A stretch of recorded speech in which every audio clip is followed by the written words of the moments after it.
Hello, my name is Nicholas Evans. Today's date is April 1st, April Fools, 2017. I'm here on the Ball State campus with Mrs. Ella McNeary as part of the Ball State University African American Alumni Oral History Project. Before we begin, I just want to say thank you for taking the time to come here and share your story with us. So the first question I'm going to ask is, can you tell me when you were born, when and where you were born?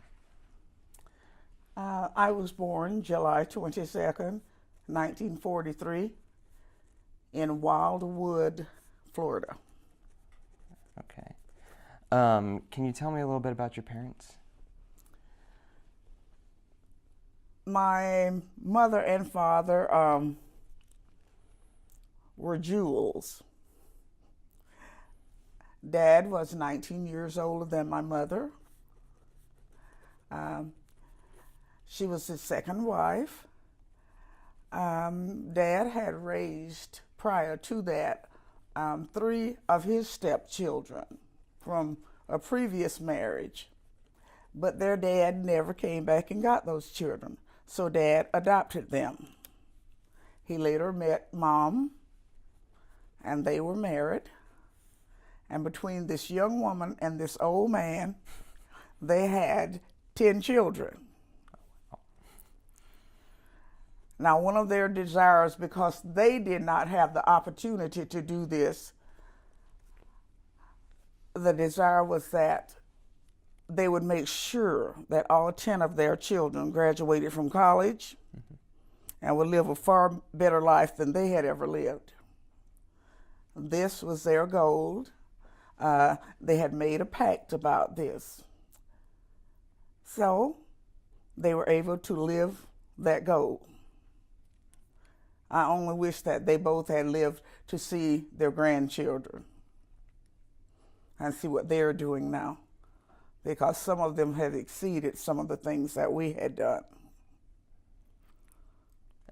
Could you just tell me the names of your mother and father?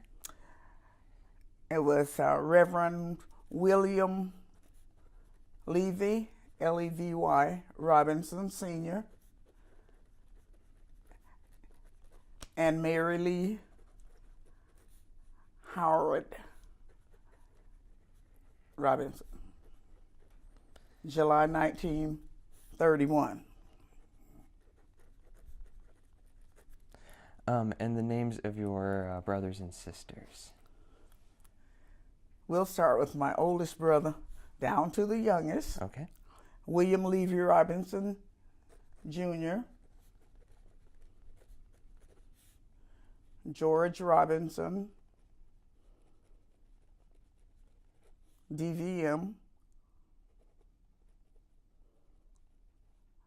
Raymond Jonathan Robinson,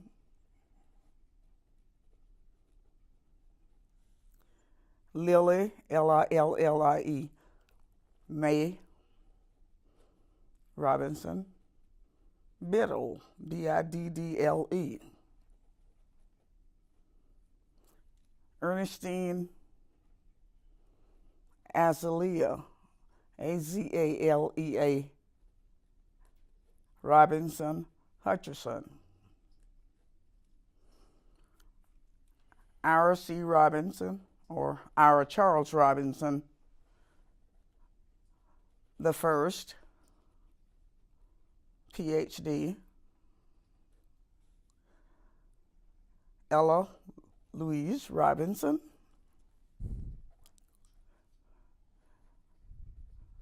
McNeary, Dolores Elaine Robinson Brown,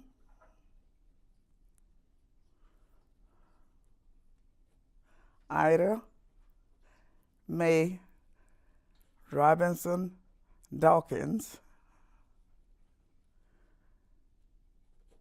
and Althea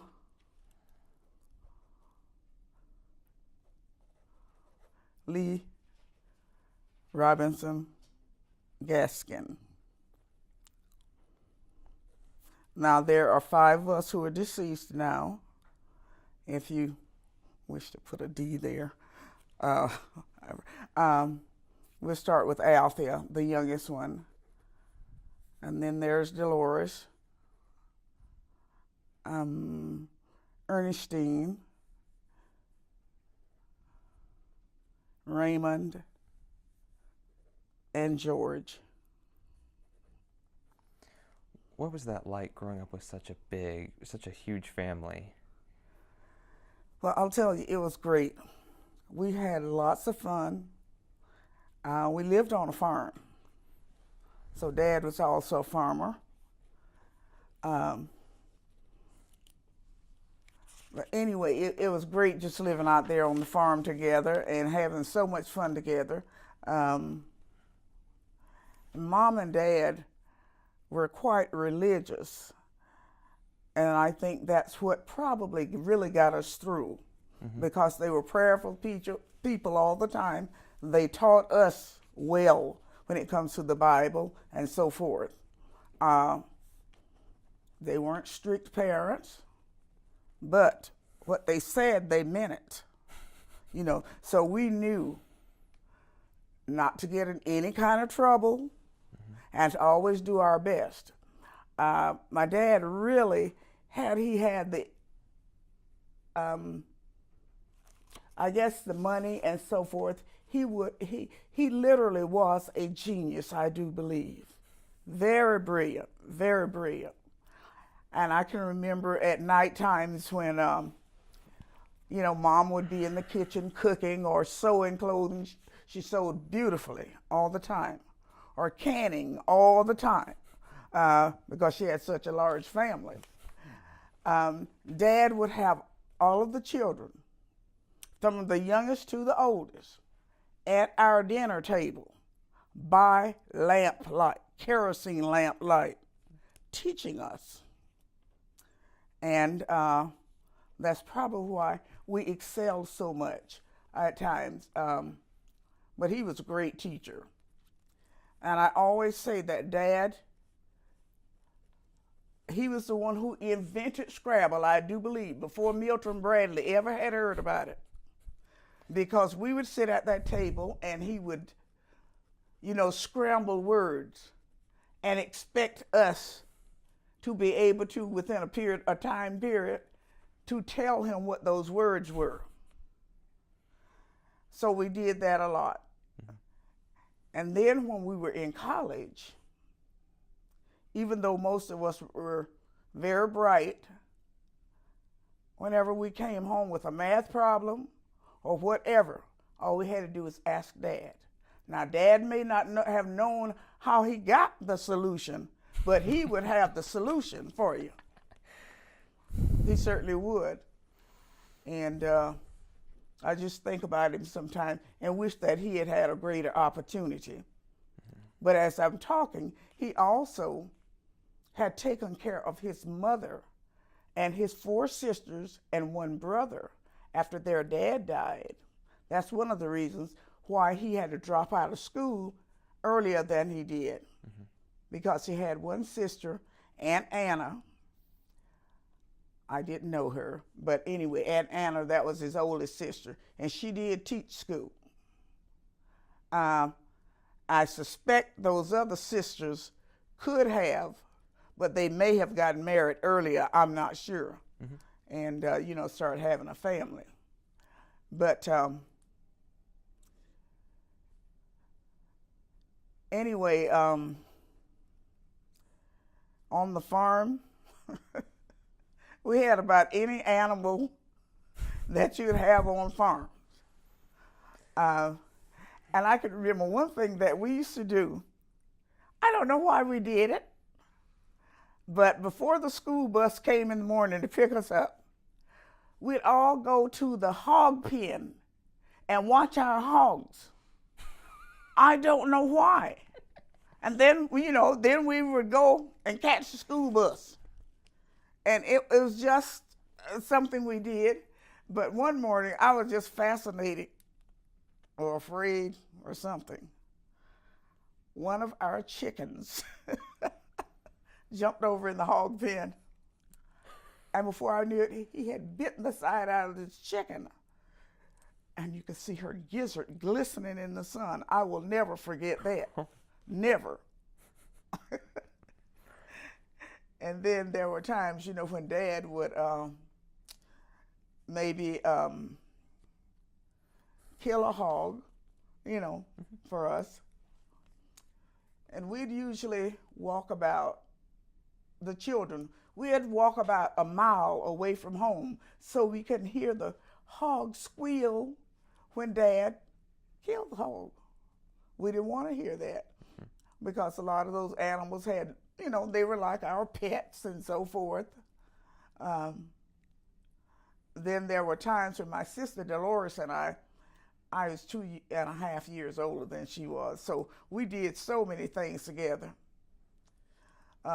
We lived in a very wooded area, and we were out in the woods all the time climbing trees. You know those Tarzan vines? Yeah. On vines, you know, and I must have fallen out of a tree several times. Probably why I have a back, part of the reason why I have a back problem now. And I would fall in the undergrowth down there. And I was always afraid. Here I go, oh Lord, please Lord, don't let a rattlesnake crawl over me, Lord. Please, you laying down there on the ground in all of this mess, you know. And I'm sure most of my brothers and sisters, when I talk to them, the same thing happened to them that happened to me. You know how you always think you were the only one? Well, I wasn't the only one. Education was very important to your family. Yes, very important. Could you describe your high school to me? Now, our high school, it was a small school because we lived in a very small town. It was an all-black school.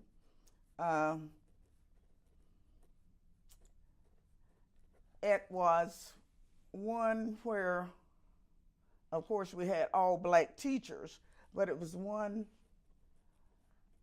where I don't think that the teachers were very well informed about many things. I think about us as we were growing up. We were not informed about scholarships and so forth, and I know that we would have gotten scholarships in my family, especially Mom and Dad being poor and 10 children, and there were 5 of us in college at one time, and there were 3 at least most of the time, you know, so I'm hoping that they're doing better. At least, well, the school doesn't exist anymore now, because the schools were later integrated around 1968. And then that made a difference, you know. Yeah. We used books that were from white schools. They were, when we were, say, in 3rd grade, we were using the whites' 1st grade books, that used books. So the blacks were getting the leftovers from the white schools at that time.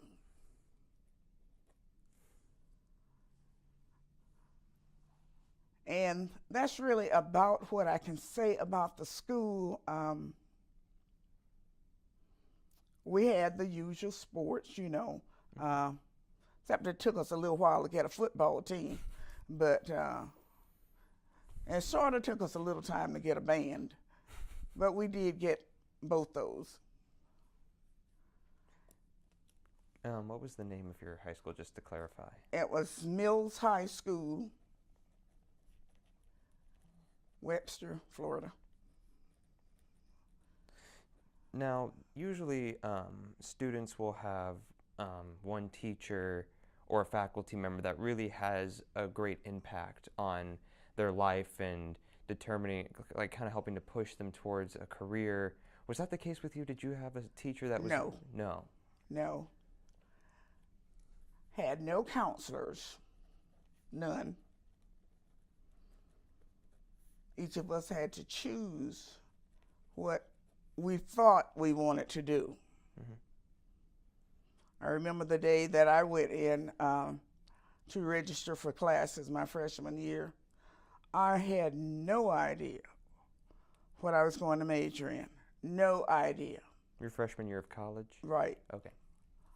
I happened to go in and I guess I saw this home economics table and I decided, well, I'm going to go over there. I know a little about home economics. And I went over there and I finally saw a table that, or something that said food, nutrition, and institutional management.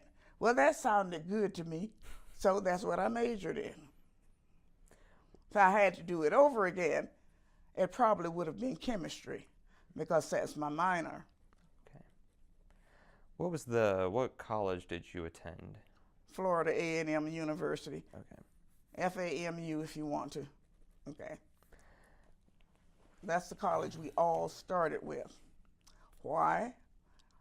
Because it is a black university predominantly, and it was one of the 3 colleges in Florida, I believe, that blacks could attend at that time. Mm-hmm. We were not allowed to attend, any other college or university in Florida.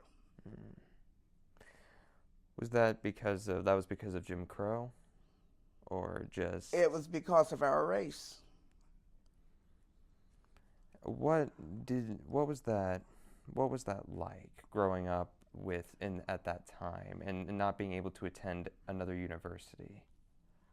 I don't think that it concerned us that much at the time because all 10 of us attended FAMU. Mm-hmm. And but there, later in life, it became sort of a problem because when I graduated from Florida A&M University, because I was to be a dietitian, I had to complete a 12-month dietetic internship. There were no places in Florida or in the South that would take blacks as interns. So I finally found myself at Miami Valley Hospital in Dayton, Ohio. And that's how I got to Muncie.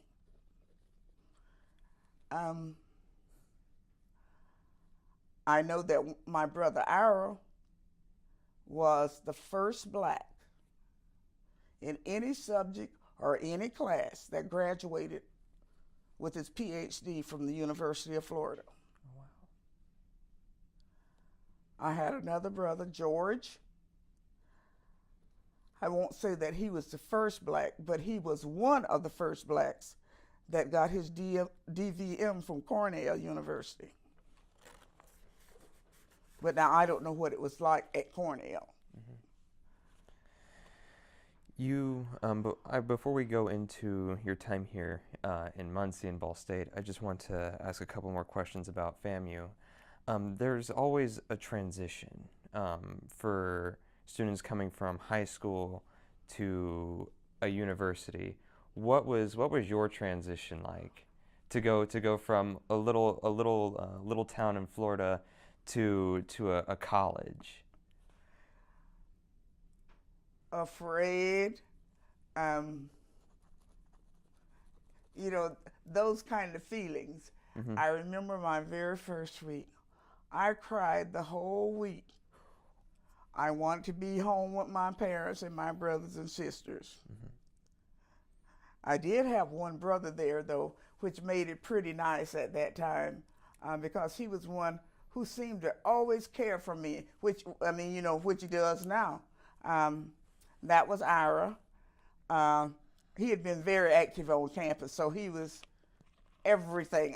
President of almost everything that was worthwhile on campus. And the previous year, he had been president of Student Government Association.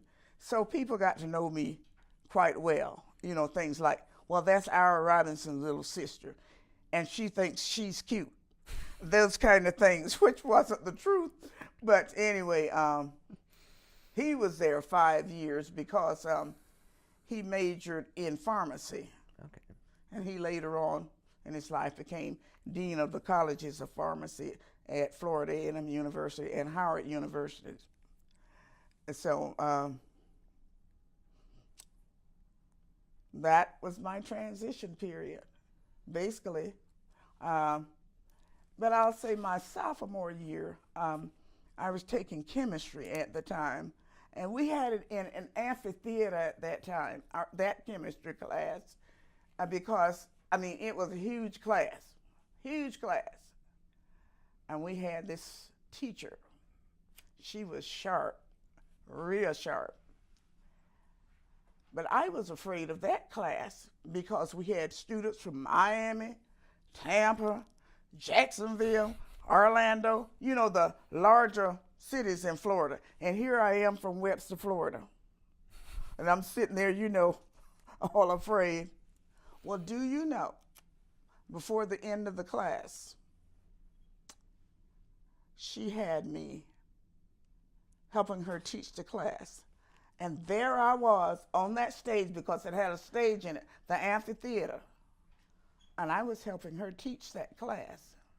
She'd have me on stage with her almost every day later on. And that was great because that told you that I had learned some chemistry myself, if I could teach those students, because we did have some brilliant ones in there. And that made me feel a lot better. What was the name of your chemistry teacher? Do you remember? Her last name was Dix, D-I-X, but I cannot think of her first name. That's okay. Now, you mentioned your brother was very involved on campus. Oh, yes. Were you also very involved? I wasn't that involved, but, you know, there were some things that he was involved with that I followed some, but I still was a very shy person. Of course, he tells me that he was extremely shy. He still says that I was so shy, but he always said there were things that I had to do before I was 50. And he would say, before he was 40 rather, you know, that it was just something that was within him that made him do these things. And at one time, I honestly thought he was going to be very much like Dr. King, because he was that type person. He was also the type person who could lead the students well. He did far better with the students than the president of the university. He just had to, all he had to do was walk out on stage. As the students were kind of riotous or noisy, he could calm them down immediately, but the president couldn't. So he was well liked and very well thought of, and an excellent student, more excellent than I was, because I was shy. What you mentioned that you followed him into a couple of organizations. Which ones specifically? Do you remember? There was one which was a Pentecostal Student Council. I'm sure because he was in the YMCA that I became a member of the YWCA. He was involved a lot in the NAACP, and so was I. And there are two other ones that I'm almost certain that he was involved in. That is SNCC, SNCC, Student Nonviolent Coalition, and CORE, Congress on Racial Equality. So, you joined the NAACP at your college. What was it about the NAACP that encouraged you to be a member? The one thing that I can remember that really encouraged me, I'd always been interested, but it really encouraged me was the fact that we went through the period of time when the students were doing their sit-ins and so forth at McNeary's and Walgreens and some of the other places. I was one of those students, but I didn't, because mom and dad, I knew that they really didn't have that much money or anything to get us out of trouble. I didn't do much sitting in, I have to say that.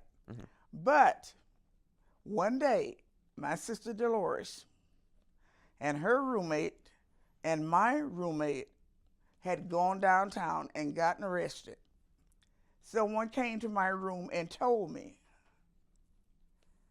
And I still didn't know whether I should go down or not. But a number of the students were marching down to this Baptist church. We were just, I went with them.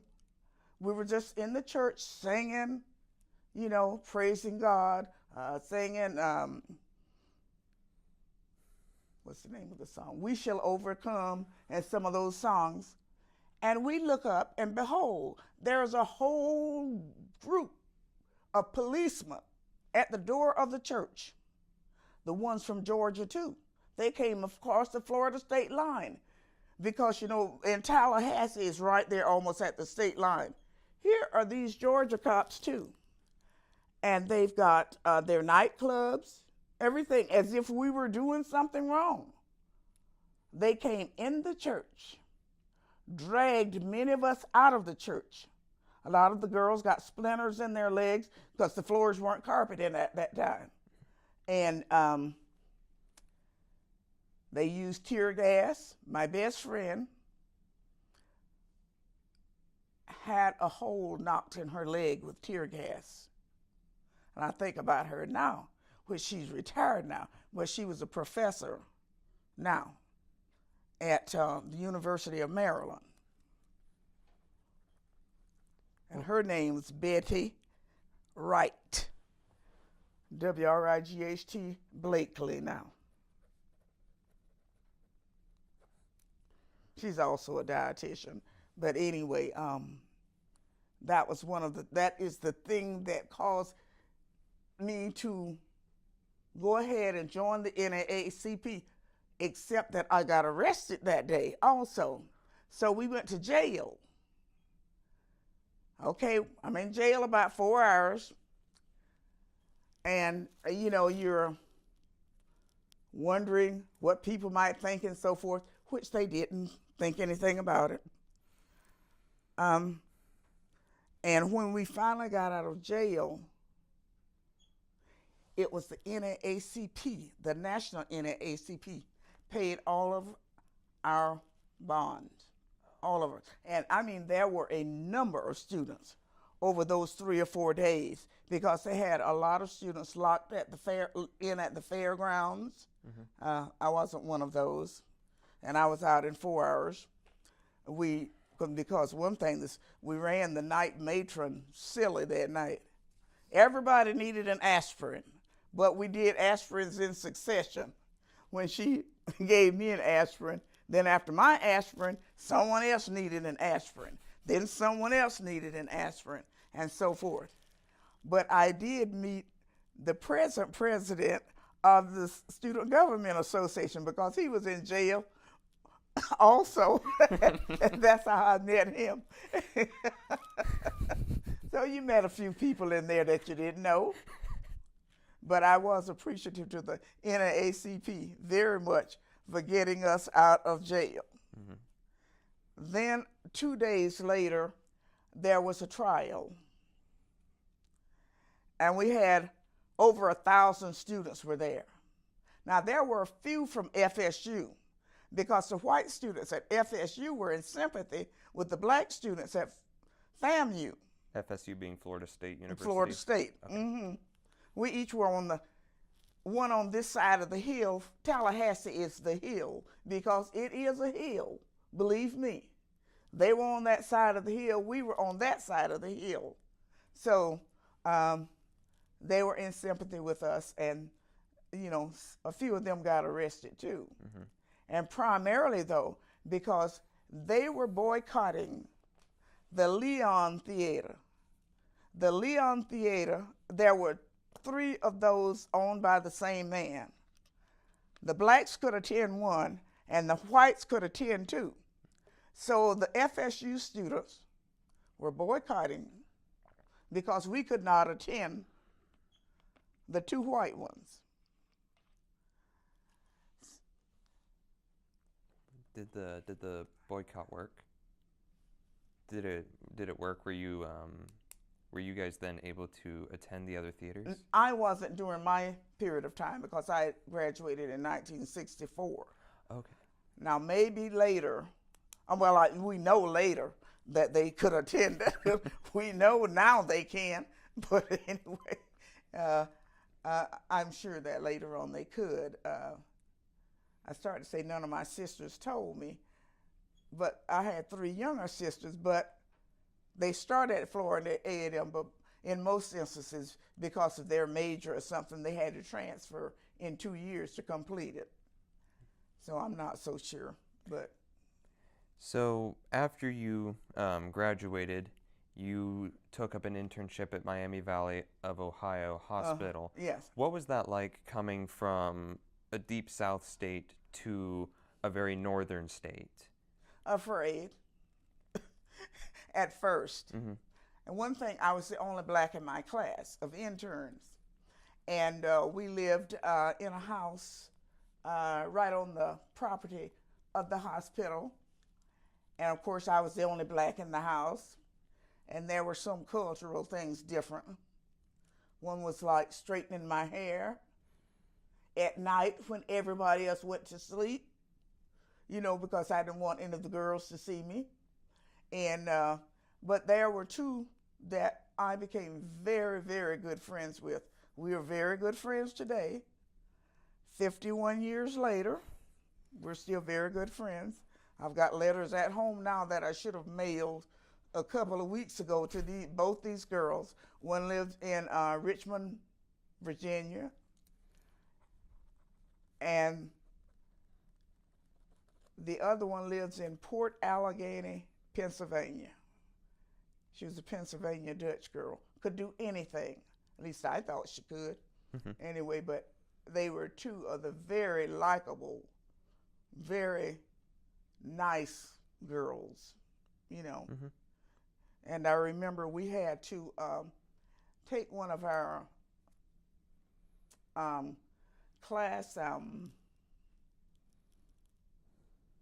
one of our classes, I'll say, at Ohio State. And of course, if you see that campus, Ball State could not compare with Ohio State. Well, we went to Ohio State, but we were to go in twos. But there were only 9 of us. The program would accept 10, but number 10 didn't show up. So there I was. Now here we're going to Ohio State, and we're going to send everybody in twos. You know, so you always have a roommate and so forth. Well, I remember hearing one of the girls from Iowa State. She didn't know how conscious I was of hearing things. Say, wonder who they're going to send Ella with. We were going to a class one day, and I heard her say it. Of course, I wondered who they were going to send Ella with, too. But they had it all worked out that those 2 girls that I was real good friends with, they had it so that Dawn overlapped with me. She was up there 1 week by herself. The second week, I came, and I was her roommate. The third week, Lucy came, and she was my roommate. Then she was there the next week by herself. And this was the first time we had ever seen co-ed dorms. There were all these boys on the elevators, and we were saying, why are these guys on the elevators in these girls' hall? You know, we thought we were an all-girls hall, but there were guys there. Now, remember, that was in 1964 and 65. Mm-hmm. So we had guys then. One thing that I learned there, or maybe didn't learn, I'm not so sure. I learned how to go to the cafeteria and the library. And I think those are the only two places I learned during that 3-week period. You know, cafeteria, library. But that was really an interesting experience because at that time we worked with very low income people from the community, talking to them about diet and so forth, and it was really interesting.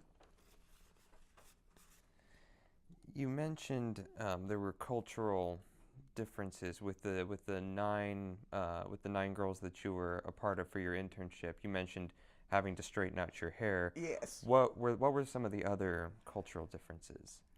Do you remember? There might have been some. I can't remember, fully, but I know that was one, the hair. Yeah. Possibly our eating habits, maybe, or the type food that we ate. We all came around, though, whatever it was. And I think basically that may have been the only cultural differences that I can think of right now. Mm-hmm. The one thing that I sort of appreciated during my internship was that we normally would have a dinner, and don't ask me the name of it because I can't tell you right now, but it was more of the elite people of Dayton, Ohio always attended this dinner. And the interns had to plan everything. We had to do it all.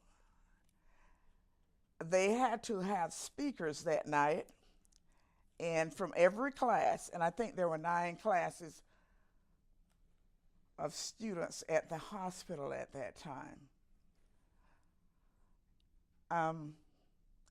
But Miss Baker, who was our instructor most of the time, and Miss Downey was the head of the department.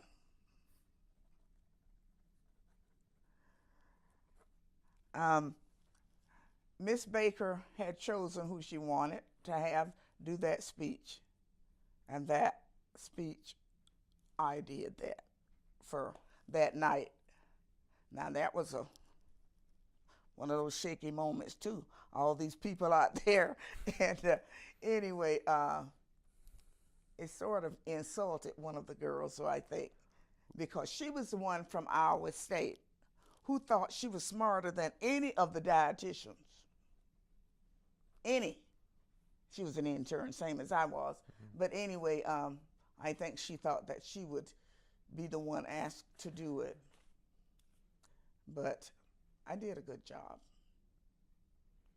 It was nice. Do you remember what your speech was about? No, I do not know. That's okay. Remember how many? That's 51 years ago. So in your time, in your time in Ohio State, as part of your internship, you mentioned that you worked with lower income people in the community. Was that kind of what pushed you to be such a big civil servant here in Muncie? Did that kind of help inspire you to work within your community?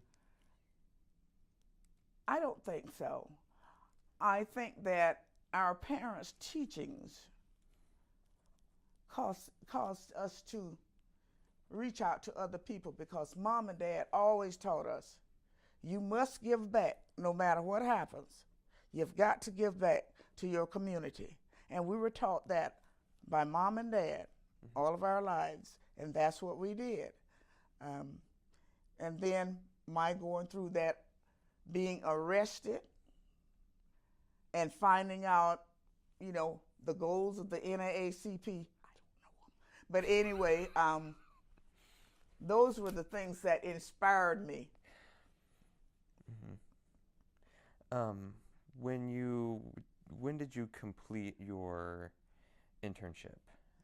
In 1965. And you were then given your degree? No, I had my degree before then. Okay. Mm-hmm. So then you came to Muncie? I came to Muncie.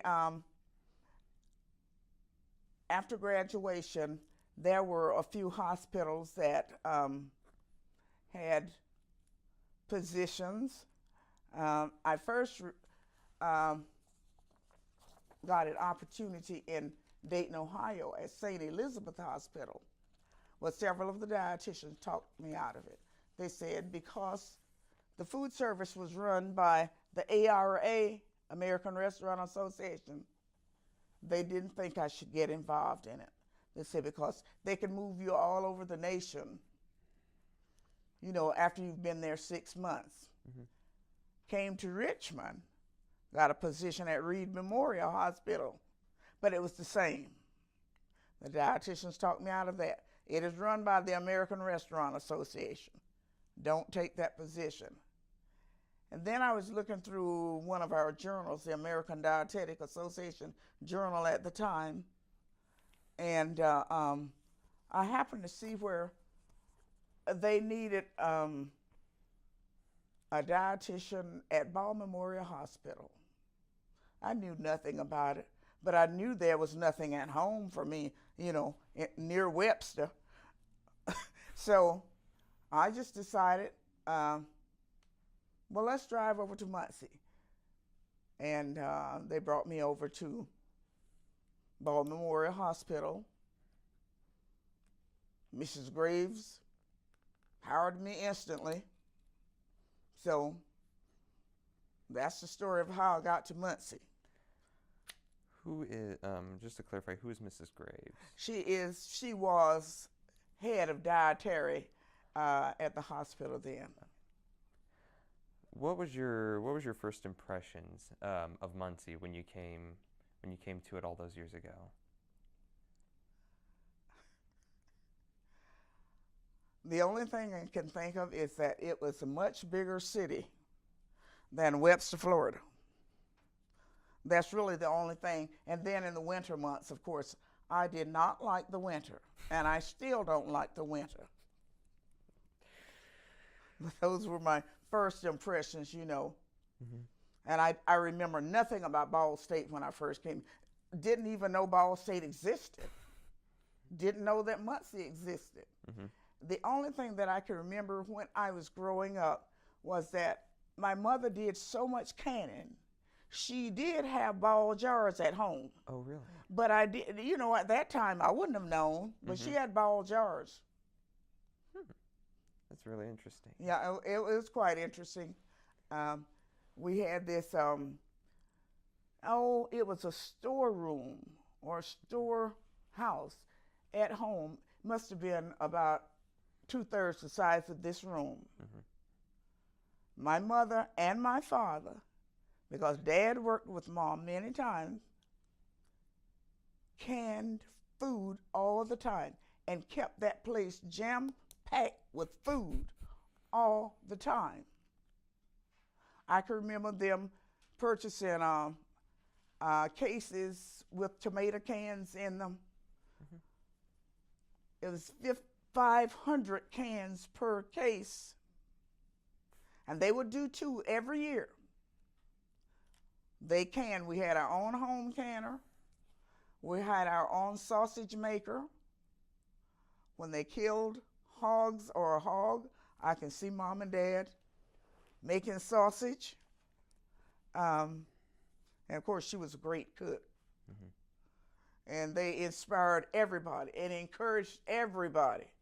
If you came by our house, you were going to get a college application, number 1. Because Mom was going to give it to you. Because she had it in the living room, on that table in our living room, a little coffee table. And then she usually was going to have a word of prayer with you. And then take you to the kitchen and give you a big plate of food. So they were encouragers to all who were around us, you know, all of the young people. Mm-hmm. And when I can remember when I was in college and we'd go home for breaks and so forth, there's this one guy who would always come to our house. Now, he was a good friend of ours, but he would say, we'd say, who are you here to see this afternoon, Collis? Well, I came to see your daddy. I said, you did? Yes, I came to see your daddy. And I mean, that's what they would do. They would come to see mom and dad before they came to see us sometime. Because they knew they were going to have a very good conversation. Mm-hmm. And so our family was very well known in that area. Mm-hmm. And as I said, daddy was a very brilliant man. And I do have to tell you this one thing. It is funny. Dad had beautiful handwriting. I mean, he didn't scribble. He had beautiful handwriting. So this day he's writing something, and this one white guy comes by, and he knows Daddy real well. So he said, "Levy, I would have thought a white man wrote that.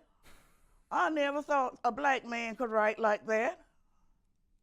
You know, and that really was funny. When someone says that to you, you know, I thought a white man had written it. Mm-hmm. Okay.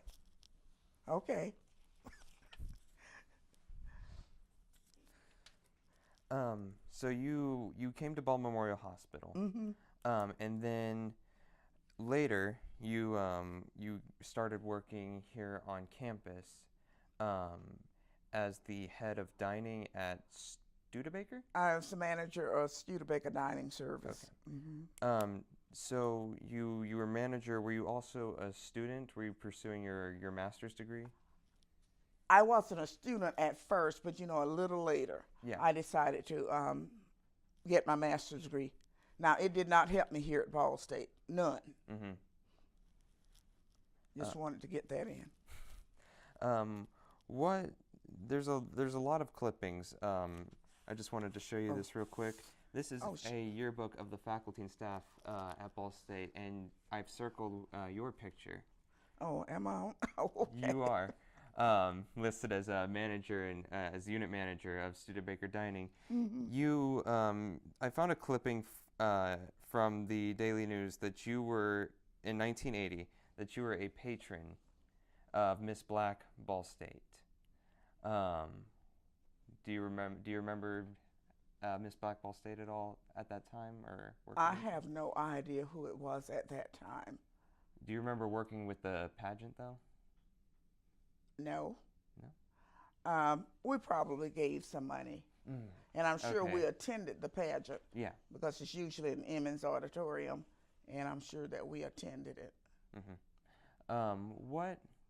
What was it like working as the unit manager of Studebaker Dining on campus? It was a new building, if I remember correctly. Yes, that was the year in 1964, but I didn't start in 64. That's right. I started in 1967. Mm-hmm. At first, it was, just regular. It was nice at first, but I was only 23 when I started. Mm-hmm. And I'd previously worked at the hospital, then came here. So I was 23 when I started. The majority of my employees, let's say 90% plus, were Caucasian. I, being as young as I was, maybe wasn't ready for that yet, but I did not have any racial problems at all. None. I can honestly say that. There might have been whispers, in the dining rooms or somewhere, but I never felt that until later, way later. We did have a great department head. She passed last year. What was her name was Ella Nicholson. And she was the department head of dining service. And she was just like a mother, I'm telling you. I remember when she retired, and I know I cried that day, and I'm sure that most of the others cried too. And she made sure that we all got the retirement letter from her at the same time, so that no one could call the other one and say, hey, Miss Nicholson's retired. Can you imagine that? Mm-hmm. But then I got another. And that wasn't the best. We had started the same day as manager. I had finally gotten a raise from Ball State with me pursuing it, going to human resources. It really wasn't that great at all, but anyway, I got a small raise after I got my master's degree. But I had told everyone in the department, which, you know, all the other managers and so forth liked me very well, so that wasn't a problem with that. Mm-hmm. But she was the one manager who had never sat down and had a conversation with me all those years. And she became my department head.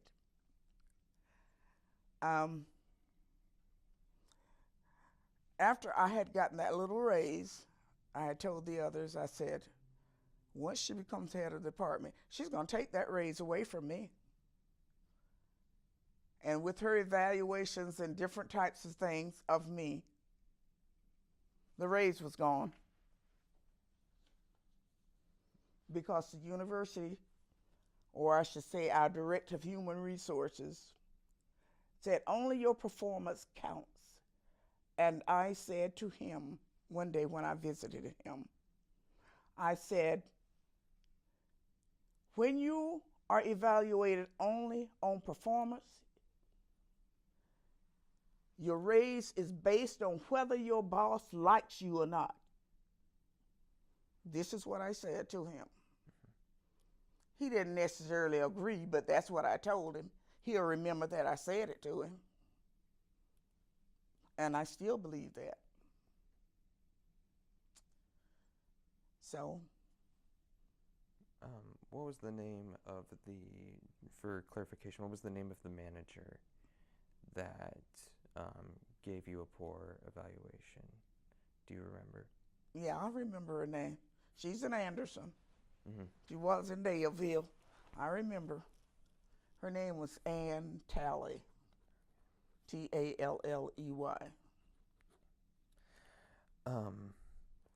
So. But I've forgiven her. Mm-hmm. But I wrote that in. In another daily news clipping, there was an article regarding contamination of the water in Muncie. What do you remember what happened? I don't remember exactly what happened. I just know there was a contamination in the city water. Mm-hmm. And at that time, we had to boil all water for everything. Mm-hmm. City residents were supposed to do it too. Now, what they did, I don't know. But I know what we did in dining service. Normally, well, I'll go back and say we had 60-gallon kettles over at Studebaker. Mm-hmm. La Follette had 80-gallon kettles. We had 60. And we would fill those kettles up every night with water. And we would boil it. And then that was before the employees left at 7. They would boil this water. We'd put the lids on it. And it would be ready for the employees the next morning, the cooks and so forth the next morning. And that's what we did for whatever length of time it was.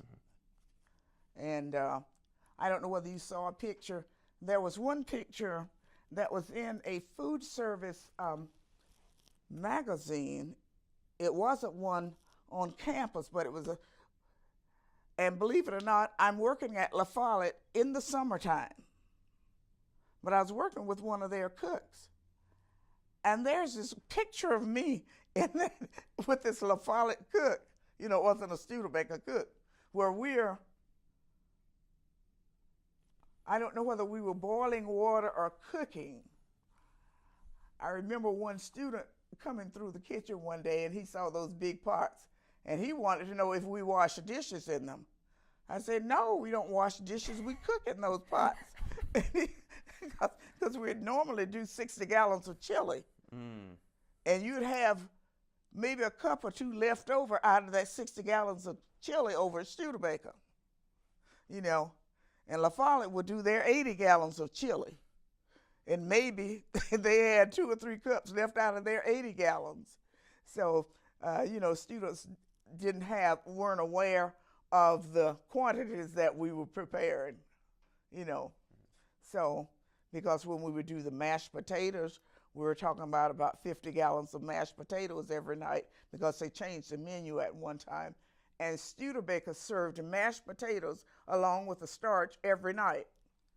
That's when, after the students could go to any residence hall that they chose to. So all the boys came over to Studebaker for the evening dinner.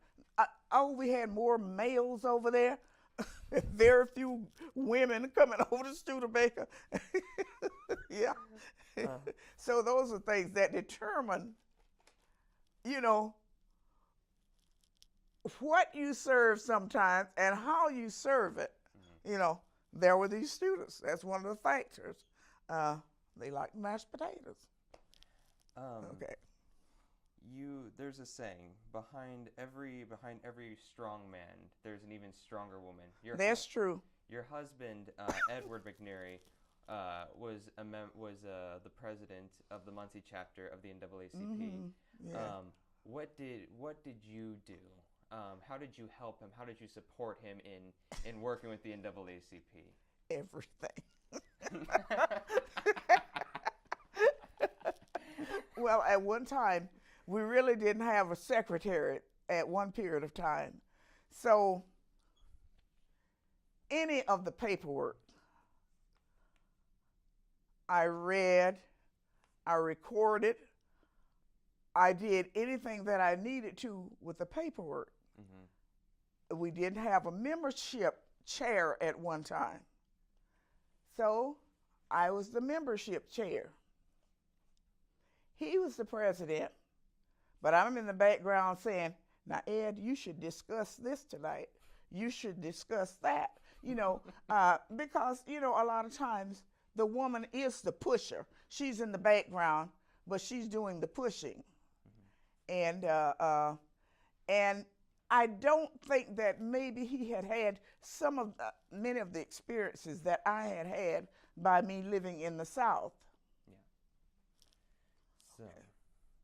So, and so you felt as though that, and not that you felt, but and so those experiences kind of helped you to help him. Oh yes, direct the NAACP here on campus. Right. How did you meet Ed? I met Ed about a week after I came to Ball Memorial Hospital. Ed was working part-time at the hospital and full-time at General Motors, but I met him at Ball Memorial Hospital. I remember him calling me one night on the phone from upstairs and wanting to know if I would have dinner with him in the cafeteria. I had never, ever even seen him. You know, he obviously had seen me though. So I said, well, yes, because see, at that time, I had no interest in getting involved in another relationship with a guy. All I wanted to do was make some money, send some money home to Mom and Dad, so my other 3 sisters that were younger than I could complete their college. That's the only thing that I really wanted to do at that time. And so we dated off and on, and we dated some more. We dated for almost 3 years before we were married. What year were you married? In 1968. Now, to talk about your family real briefly, there was a clipping from the Muncie Times. your son, Edric Yes. McNeary, Yes. he said that he wanted to be president of the United Yes. States. Hmm. Um, has your son always had an interest in politics, or was that something that was kind of pushed upon, not pushed upon, No, but no, inspired by his he father? had an interest. I mean, he really had an interest. Mm-hmm. He doesn't now. He's married, got 3 sons, uh, buying a new home. Um, but what I think primarily that may have dampened his spirits about politics is that the woman that he married is of a different religious background who doesn't necessarily believe in politics. Mm-hmm. So that has affected him a lot in that way. And if I'm looking at it right, it's going to affect my grandsons, and I don't like it. What are the names of your grandsons? Kairi, Kairi, and Cameron, they're twins. Cameron with a C. And Kayden, Kayden, he's the youngest one. Okay. So your son says that he wants to be president of the United States, and in 2008, Barack Obama was elected president of the United States, the first African American Right. president. Being a member of the NAACP, growing up and watching the civil rights movement evolve and do all the great things that they've done, and to finally an African American man is elected president, can you describe your emotions, your feelings at that time to see that? I'm not an extremely emotional person, but it did fascinate me. I mean, I was happy, I was elated. But now I did say this several times. I said it to my husband and maybe a few others. I said, there's Barack Obama now, and whites are saying he's black, but I know the whole theory about that. They're saying he's black. I said, but he's actually half white. Mm-hmm. That's the way I felt. But still, I mean, I know his color and that thing. People could see that part of him, but they didn't see the inside of him, what was really going on in there. But I mean, I was grateful that he became president, as I would have most people who become president. Not all, but most. In a 1990, I believe it was 1992 article, you with the Muncie Times, 1999. I'm sorry. You stated that Muncie was not close to realizing the dream of the Reverend Dr. Martin Luther King Jr. I did. Citing that there were prevalent racial discrimination, particularly in the legal system and the churches. Has this improved since '99, do you think? I can say more about the churches than I can the legal system.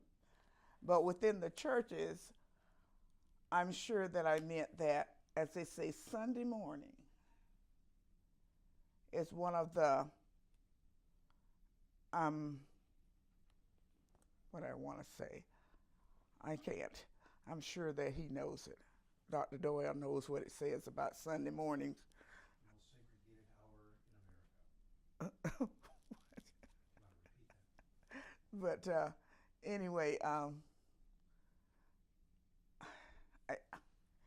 I can't think of what's said, but it's the truth that it's not loneliest, but it's the period of time where it is the most discriminated hour, of the week. I guess that's what most people say, because usually whites tend to go to a white church.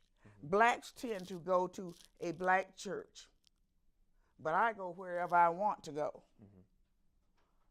But it is the truth, though, that this is the way you see it normally, that we're all separated on Sunday mornings. And then in the legal system, I may have, because of, looking around here in Muncie, I did not see, I would say, any, at that time, black attorneys at all. I don't recall that I saw any during my early days here in Muncie. There are a few now here in Muncie, but I don't know what they're practicing really, what area of law they're practicing in. I know there was one young lady who was a member of our church.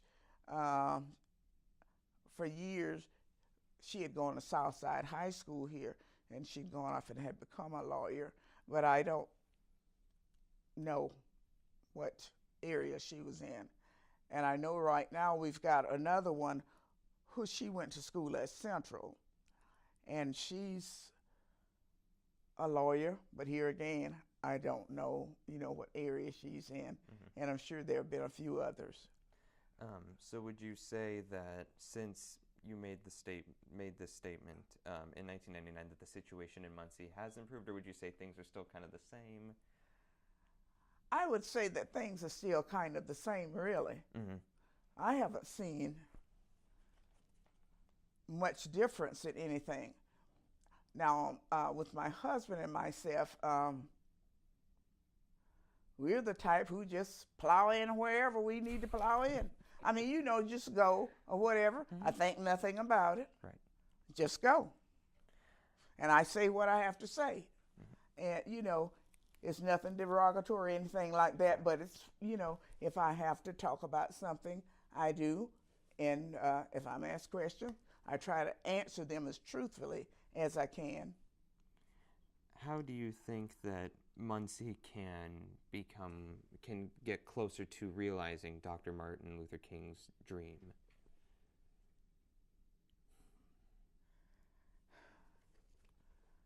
Oh, I think that if there are, more positions provided for blacks to serve in or work in, that would be a great thing. But I do know that recruitment has a lot to do with things. I also know that you've got to have people who will come to Muncie also. If they're not there, they're not going to get hired in most instances. Now, you may once in a while, someone will go out and recruit someone or whatever, but you've almost got to be there in order to get employed or in a position where you are serving the community or whatever. So that's what I think about that. Now, there was another clipping from the Muncie Times in 1991 that talked about the coalition of 100 women. Right. Are you still a part of that coalition? No. Well, no, I'm not a part of it. I dropped and became a sustaining member. Okay. And that meant that I only gave them a donation for scholarships and so forth. Too much friction. What is the coalition of 100 women? We don't have it now anymore. It has disbanded now. I think a big part of that for lack of a president, which several times they asked me, and of course I said no. So when you look back on your life, coming from Florida, going to college, then going to Ohio, then going to Muncie, working at Ball Memorial Hospital, working at Ball State, and being part of the NDoubleACP here and helping your husband, what are you most proud of?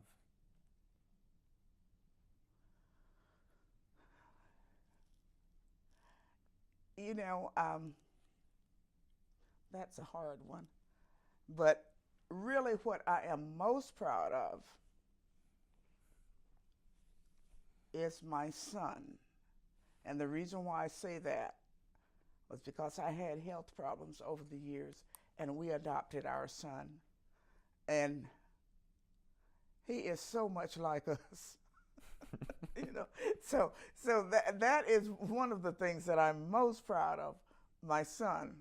And then I'm very proud of my brothers and sisters and my mother and father, but they are deceased now. So it's more like family that I am most proud of. There are a few other things that I feel great, you know, pretty great about. Ed and I both are lay leaders in the church and lay speakers in the church. So occasionally we speak, and I should say preach. We do that. And then I do play the organ for church. I wanted to be a musician when I went to college because I had done a lot of that in high school, but I didn't think my background was good enough when I went to college. So this is a dietitian who wanted to be a musician.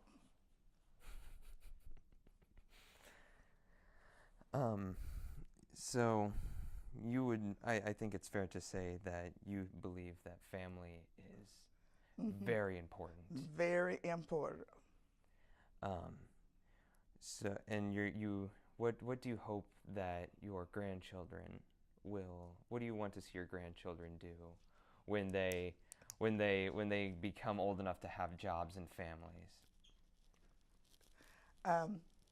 Well, I would hope they would continue to follow the trend that we've set in the family now, and which I'm sure they will because I have them in an educational scholarship already. There, and I'm sure their dad probably has too, and his wife. But I'm just hoping that they'll be good people. You know, good people, that they'll have good jobs where they can adequately take care of their families. You know, Yeah. and then I'm hoping that they will pass their knowledge on down to their children, and it continues in the family. Just one quick question of clarification. What's the name of the church that you play the organ for and you're a lay speaker? It's Trinity United Methodist Church. Okay. Before we conclude here, is there anything that I did not ask that you would like to talk about?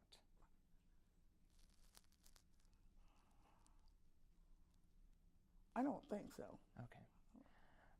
Well, Mrs. McNeary, on behalf of the Ball State University African American Alumni Association, I would like to thank you for taking the time to share your story with us. And I would also like to thank you for your service to the Muncie community and for everything that you have done for the community and for Ball State University. Okay, thank you very much. You're welcome.